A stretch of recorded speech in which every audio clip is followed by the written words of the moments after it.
Today I would like to analyze Heineken, one of the largest beer companies in the world. We can see here the stock price is down around 32% from the highs in 2023. So we're gonna take a look at the financials to find out if it's a good buy right now. The first thing we can recognize is a market cap of 39.26 billion euro. We can see here this makes Heineken the fifth largest alcoholic beverage company in the world by the market cap. We also have a dividend yield of around 2.72%, which we can see here did not grow very much in the last 2 years. Now we're going to take a look at the financials. The first thing we're looking for is revenue growth in the last 5 years. We want to invest in a growing business and not a declining business. So in 2020, the revenue was around 19.72 billion euro. This was a decline around 18% from 2019, so probably related to COVID. Then in 2021, we had a good revenue growth around 11%. In 2022, we had a very good growth around 31%. In 2023, just a decent growth around 6%. And then in 2024, we had a decline around 2%.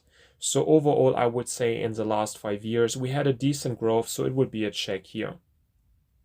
The next thing we're looking for is a free cash flow growth in the last 5 years. The free cash flow is very important because it can be used to pay the dividend, to pay the stock buybacks, to invest in the business, and also to pay back the debt. So in 2020, we had a free cash flow of around 1.64 billion euro. This was a decline around 32% from 2019. So again, probably related to COVID. It's a big drop. We don't like to see that. But in 2021, we had a strong comeback with a growth around 74%. Then in 2022, we had a decline again around 5%, which is understandable because the year before we had a very good growth rate. Then in 2023, we had a decline again around 26%. This is something we don't like to see as well. Then in 2024, we had a comeback again with a growth around 66%. So in the last 5 years, a very inconsistent free cash flow.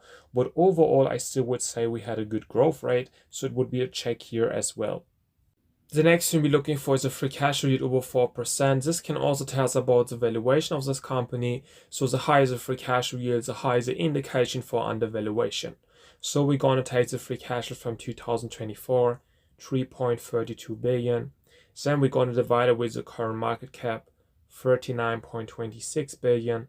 And then we're going to get the free cash flow yield for 2024. This is around 8.45%. Which is a very good free cash flow yield. It's over the 4%, so it would be a check here.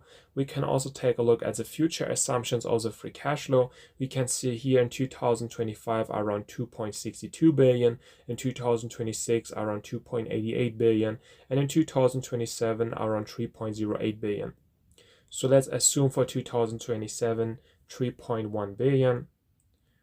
We're going to divide it with the current market cap, 39.26 billion, and then we're gonna get a different free cash flow yield for 2027. This would be around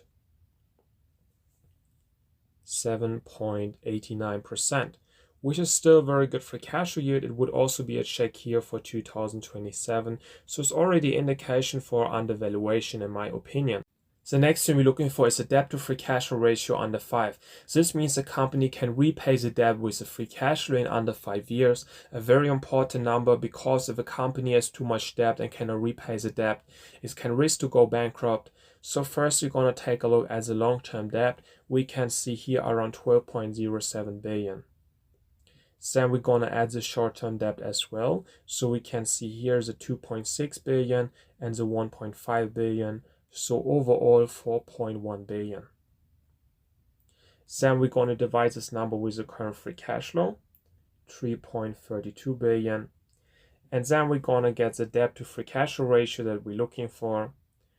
So the number we're going to get would be around 4.87. And this number is not very good actually. It means in close to 5 years we can repay the debt with a free cash flow, but it's still under the 5 that we're looking for, so it would be a check here as well. We can also take a look at the cash on hand, how much money this company has in the bank. We can see here around 2 billion. I think it's a good amount. So overall, I think this company has a decent balance sheet. It's not very good. They have a quite amount of debt, but it's also not too bad in my opinion. The next thing we're looking for is the enterprise valuation to free cash flow ratio under 25. So this can also tell us about the valuation of this company. The lower the number gets, the higher the indication for undervaluation. So first we're going to calculate the enterprise valuation. That's the current market cap, 39.26 billion. We're going to add the debt as well, 16.17 billion, minus the cash, 2.08 billion. And then we're going to get the enterprise valuation, so how much the whole company is worth. The number we're going to get would be around 53.35 billion. So now we're going to divide this number with the current free cash flow, 3.32 billion. And then we're going to get the ratio that we're looking for, and that's around 16.07. And that's a very good number actually. It's under the 25 that we're looking for, so it would be a check here, and we like to see that. We can also calculate this number for 2027 with our free cash flow assumptions of 3.1 billion. Then we're going to get a different number. The number we're going to get would be around 17.2. And that's again a very good number. I would say it's under the 25, so it would be a check here as well. And I think it's already an indication that this company could be undervalued right now. The next thing we're looking for is shares outstanding decrease. This means the company buys back their own shares. We like to see that especially with things the company is undervalued. So we're going to take a look here, and we can see, yes, this company had some buybacks. In 2023, the shares outstanding decreased around 2%. So that's a good amount. But we can also take a look for 2024. And we can see here repurchase of common stock. This is a very small amount, 0.01 billion. In 2025 is a little bit higher, around 150 million. So overall the amount is not very high, but it would be a check here because they're buying back some of their shares. Can the Heineken stock be a good buy right now? The stock price is down around 32% in the last 2 years. So let's start with a positive about this company. I think they had a decent revenue growth in the last 5 years. It was not very high, but it wasn't that bad. I also think they had a decent free cash flow growth as well. It was very inconsistent. This is something we don't like to see, but we saw some growth as well. The balance sheet is also looking quite decent in my opinion. So the debt amount is quite high, but we also have a good amount of cash on hand. The free cash flow yield around 8.45% is very good in my opinion. We like to see that, and in 2027 it could be around 7.89%, which is still quite good. The enterprise valuation to free cash flow ratio around 16.07 is also very good in my opinion. We like to see that number under 25, so it's already an indication for a good valuation. In 2027 we have a ratio around 17.2, which is still very good in my opinion. So overall this valuation can look attractive right now. The dividend yield around 2.72% is not very high. We also not have a very high dividend growth rate.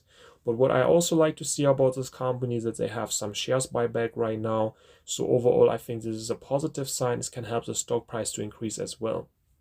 I don't really like the business model. I don't really like beer companies because I think the trend is down. People want to be more healthy and live more healthy. So I would not really invest in this company, but the valuation is looking quite good at the moment. If you found this video helpful, don't forget to like and comment and subscribe for more content.